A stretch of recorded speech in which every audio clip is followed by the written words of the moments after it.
Vamos bater um papo hoje bem descontraído, que é mais um relato que eu quero trazer para vocês, que é o seguinte. Recentemente eu tive muita convivência com uma pessoa que constantemente ela queria me catequizar, vamos dizer assim, me converter, me colonizar, como eu gosto de falar. E aí, o que eu vejo? Quando uma pessoa tem a necessidade de o tempo inteiro querer te convencer de uma coisa, isso mostra muito mais sobre ela do que sobre você. Por quê? Porque o que eu sentia era um desrespeito, né, com a minha identidade, com o meu indivíduo, e uma necessidade constante de querer que eu acredite nas crenças dela. E como é que ela percebeu isso? Porque toda vez que ela estava muito fervorosa, muito entregue, muito cheia de fé, eu não me manifestava, eu ficava indiferente. Eu respeitava, mas eu não ia junto, né? Não embarcava junto. Então eu evitava sempre qualquer conversa a respeito disso, porque eu sabia que ia criar uma polêmica, ia criar uma discordância, ia criar um mal-estar. Até que um dia, a gente conversando no almoço, ela virou para mim e falou assim: Letícia, eu não admito, é inadmissível você não acreditar em Jesus Cristo, você não acreditar em Deus. É inadmissível para mim, eu deixo de dormir quando eu te vejo sem nenhuma fé, sem nenhuma crença, sem nenhum tipo de ritual, sem nenhum tipo de submissão. Ela não de submissão, ela falou sem nenhum tipo de respeito com Jesus Cristo, Nossa Senhora e Deus. E eu falei para ela o seguinte: é porque isso não faz sentido para mim. Aí ela respondeu: como que não faz sentido para você? Quem você é para duvidar de que Cristo é filho de Deus e ppp, papapá? Eu falei: não, eu respeito a forma que você pensa, eu entendo, só que não faz sentido para mim. Não entra na minha cabeça, entende? E o que eu percebi?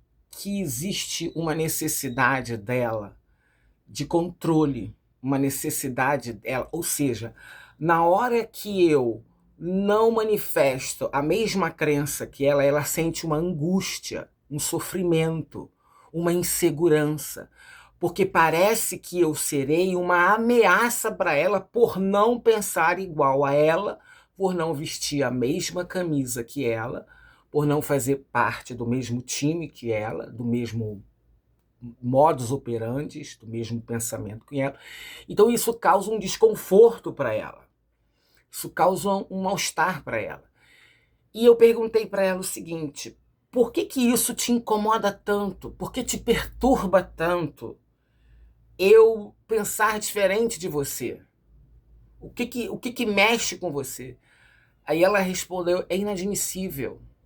Eu fui criada, você veio de uma família que é extremamente religiosa, que é extremamente obediente, seu avô, a sua avó, a sua mãe, os seus pais, os seus bisavós, e você está agredindo, você está ferindo uma tradição da família. Eu falei: é porque eu quero ter meus próprios pensamentos, eu quero ter minhas próprias conclusões, eu quero ter minhas próprias opiniões, porque no fundo, eu estou questionando tudo isso, mas você não. Ela respondeu: você não tem que questionar, você tem que aceitar. Porque qual é o entendimento dela? Existe uma tradição na Igreja Católica, né, na igreja na que eu tenho mais experiência, na tradição da nossa família, né? Isso sempre foi muito repetido: voto de pobreza, voto de castidade e voto de obediência. Então, quando você entra no convento, por exemplo, você tem que deixar lá dentro, lá fora, o seu questionamento, a sua ambição financeira e a sua sexualidade, né? Voto de pobreza, voto de castidade e voto de obediência. E eu falei para ela que isso não faz sentido para mim. Então, gente, vamos lá. Vamos pensar junto. Qual é a necessidade que ela tem de me catequizar, de me colonizar? É uma angústia que ela sente, entende? É uma necessidade de dominar o meu território, de não saber como lidar com o diferente, no momento em que eu faço uma adesão às ideias dela, ao que ela pensa, à religião dela, isso a deixa mais confortável. Isso é essa pessoa, mas qualquer outra pessoa, né, que tenta catequizar a gente, que tenta colonizar a gente, que tenta converter a gente. E aí, o que acontece? Muitas vezes eu vejo que essa necessidade, esse impulso, é muito para a pessoa se sentir segura, para cessar a angústia, né? E essa cessação, né? Essa cessação da angústia é para que ela não fique desconfortável, para quando ela for dormir, ela não achar que eu serei uma ameaça, ou que quem pensa diferente do clã dela, do grupo dela, seja uma ameaça para ela. E é uma espécie de infantilismo, de infantilização, porque no momento que eu não aceito a diversidade, no momento em que eu passo a querer colonizar o outro, o território do outro, isso fala muito mais sobre mim do que o outro. E há tanta multiplicidade, né? Há tanta diversidade, há tanta complexidade no planeta Terra, que é inadmissível alguém ainda pensar que só possa existir um caminho. Então, o que incomoda ela? E eu perguntei, né? O que te perturba tanto? Por que te perturba tanto eu pensar diferente e eu não aceitar essas ideias e eu querer ter as minhas próprias leituras, minhas próprias experiências, criar meu paradigma, criar a minha visão de mundo, como que eu quero enxergar o mundo, desconstruir tudo que me foi ensinado, não acreditar que justamente ela não sabe lidar com a liberdade do outro.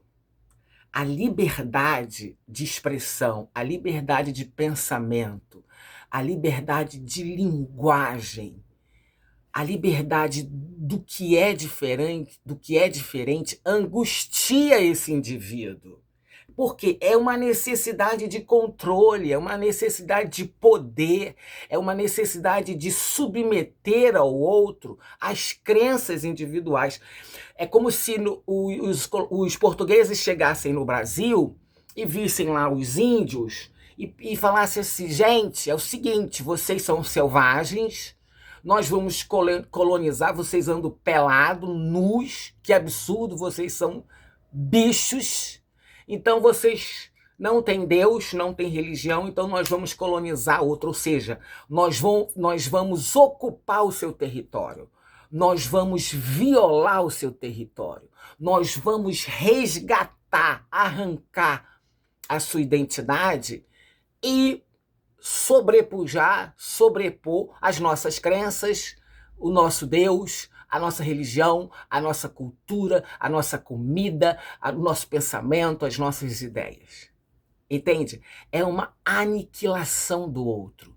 E por que isso é tão... Isso é tão batalhado, isso é tão... É motivo de tanta luta na humanidade? Porque a gente não consegue conviver com o diferente. A gente não consegue viver com a diversidade, com livre pensamento. O outro agride. A manifestação de liberdade do outro agride aquele que é oprimido.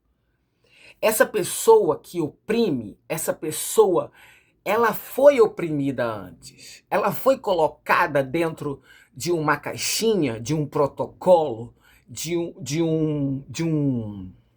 umas regras, de uma catequese, E ela quer colocar os outros, porque ela foi oprimida. A expressão dela foi oprimida. A manifestação dela foi oprimida. A individualidade dela foi oprimida. O mecanismo que ela encontra de existência é também oprimir. É também subjugar. É também colonizar, porque ela foi colonizada. Então, é uma espécie de infantilização, e eu acho mesmo que é uma infantilização, porque a humanidade vive desamparada, né? Nós estamos todos aqui desamparados. E a necessidade de compreender esse mundo de forma simbólica, de forma estável, de forma controlável, é criar uma criatura paternal, homem, que governe esse universo. Então, nós expressamos, nós manifestamos o nosso desamparo na religião, a nossa infantilização na religião.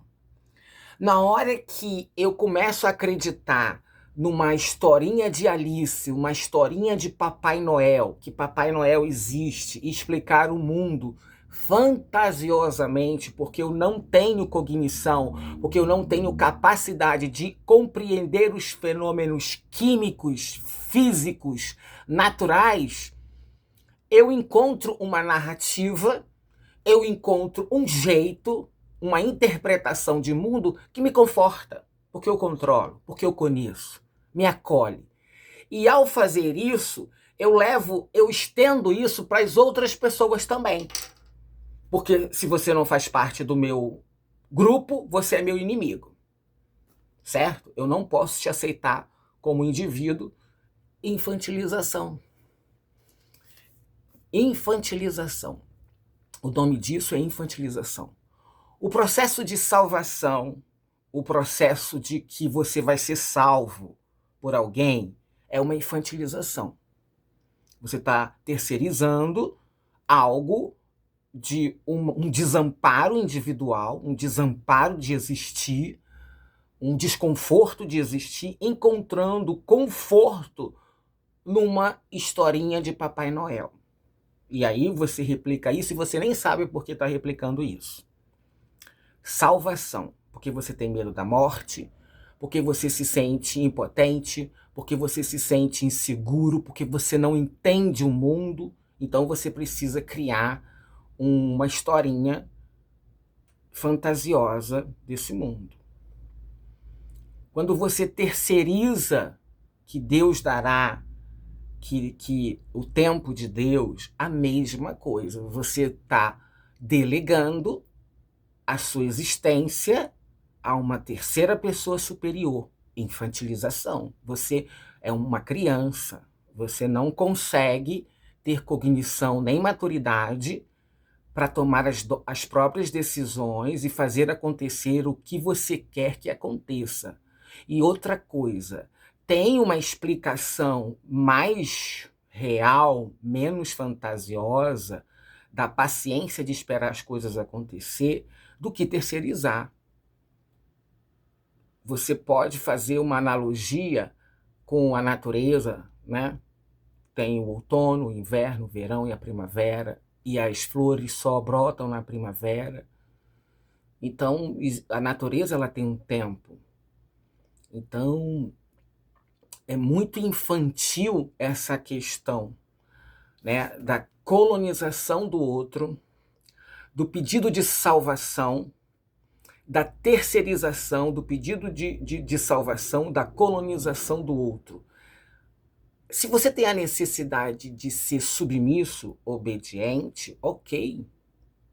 Mas por que a desobediência, a liberdade de expressão, de pensamento, te incomoda tanto nos outros? Que recalque é esse? Que necessidade de cessar a sua angústia é essa? E se você é essa pessoa que oprime, que catequiza, que coloniza, você já pensou na possibilidade desse seu mundo ser um mundo de conto de Papai Noel? Que você acredita num Papai Noel? e que a sua interpretação da realidade ela é infantil? Porque, veja, as pessoas de igreja, elas santificam, elas glorificam, elas colocam os santos num pedestal. Uma necessidade de idolatria, de submissão, o outro é melhor que ela não tem capacidade do que um santo pode fazer, dos fenômenos que um santo pode fazer. Aí ela se coloca sempre uma obediência, sempre uma submissão, sempre uma falta de pensamento crítico. Os dogmas são isso, são verdades inquestionáveis, você não pode questionar. E aí, quando chega uma pessoa livre, com pensamento livre, com a expressão livre, diferente, isso abala as estruturas frágeis construídas na religião. Por isso que incomoda. Por isso que eu fiz a pergunta, por que te perturba tanto a minha liberdade e eu não aceitar o que você aceita? É isso. Porque as bases dela são frágeis, não são fortes. É uma base inconsistente, frágil, vulnerável, inconsistente. Todo o tempo sendo alimentada por uma ilusão, por uma esperança, por uma fé infantil. Infantil. A gente sabe que se a gente não acordar, trabalhar e não se esforçar para evoluir, para que as coisas aconteçam, as coisas não vão acontecer. Né? A gente tira a nossa responsabilidade porque para a criança, gente, é isso. A criança precisa terceirizar. A criança precisa obedecer. A criança está sendo ainda construída. Agora, um adulto, com todo o potencial de cognição funcionando, ainda se comportar como uma criança, o que isso expressa? O que isso quer dizer? O que isso te entrega? Por que você alimenta essa criança o tempo inteiro e ainda quer que as outras pessoas aceitem a sua infantilização de mundo? Será que você não entende que existem outras manifestações? Que algumas pessoas cresceram? Que algumas pessoas não precisam das mesmas respostas que você precisa? Eu não sei quem é você. Ou você está de um lado, que você oprime, ou você está de outro, que você é oprimido.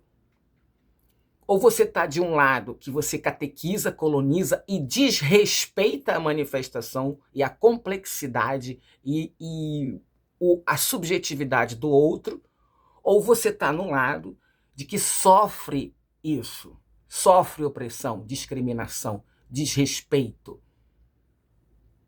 se sente oprimido, se sente inadequado, se sente... que era isso que eu sentia quando eu era criança. Como é que essas pessoas acreditam nessa história? Que eu, que tenho 5, 6 anos, eu não acredito nisso. Dá para ver que é uma historinha contada. E adultos acreditando em infantilização, em imaturidade.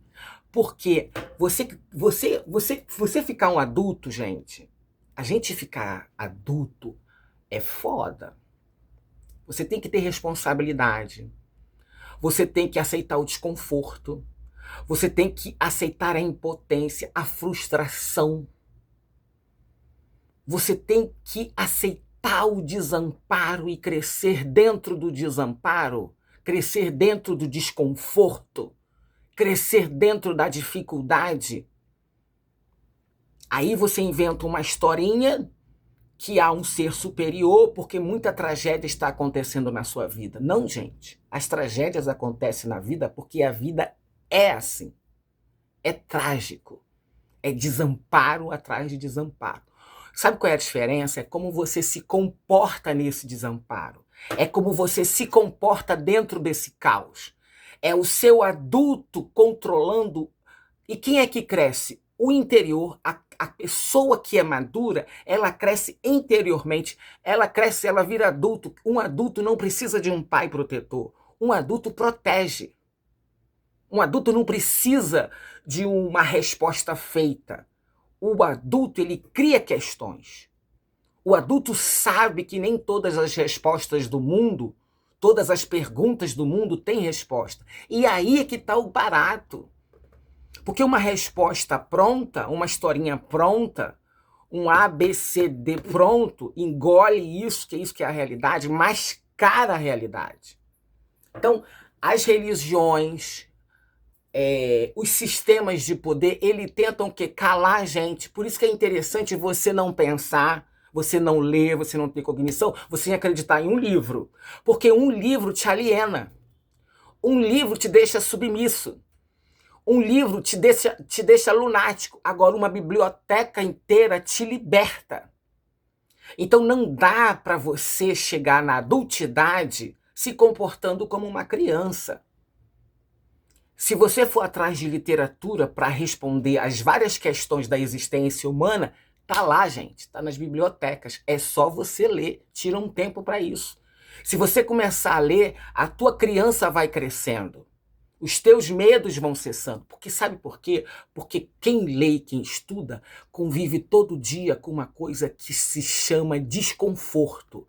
Falta de conhecimento. Porque quanto mais você estuda, mais flexível você fica. Mais você sente que não sabe nada, porque é muito conhecimento, é muita diversidade, é muito princípio, é muita teoria. Não tem como você não ficar humilde diante disso.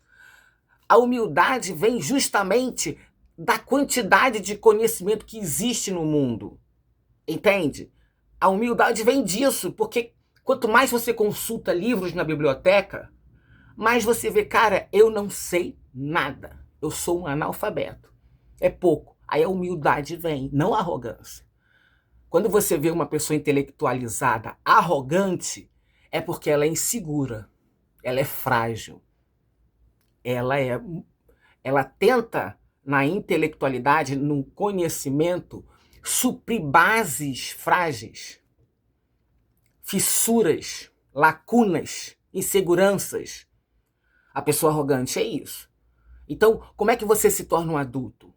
Questionando, tendo senso crítico e aceitando o desconforto, aceitando a ignorância, aceitando o processo de muitas perguntas não têm respostas. Muitos fenômenos no mundo não têm respostas. E é como você lida com isso. E ainda bem, é melhor você se acostumar com esse mal-estar da existência do que você acreditar numa história infantil de Papai Noel. Então pensa nisso, tá? Eu quis trazer isso hoje para você de forma um pouco intensa até, mas é porque isso me incomoda. E aí, se você gostou do meu canal, clica aqui no curtir, deixa o seu comentário, fala para mim se isso fez sentido para você, se inscreve no meu canal, que eu tô todo o tempo aqui trazendo conteúdo para gente refletir, tá bom? Um beijo e até a próxima.